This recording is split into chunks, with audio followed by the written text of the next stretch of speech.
Assalomu alaykum.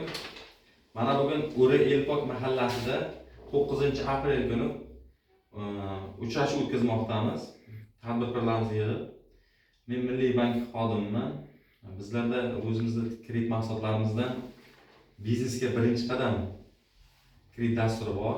10 million so'mgacha 23% dan 18 oyga.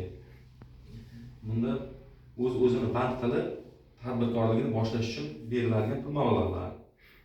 Keyin tadbirkorlikka ilk qadam kreditimiz ham bor. Unda 20 million so'mgacha.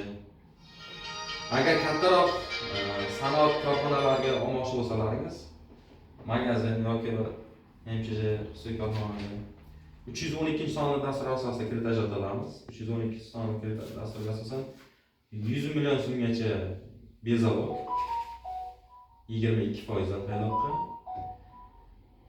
Aylanma mablag'lar to'ldirish uchun 18 oyga, asosiy vosita sotib olish uchun uzoq muddatga beriladi.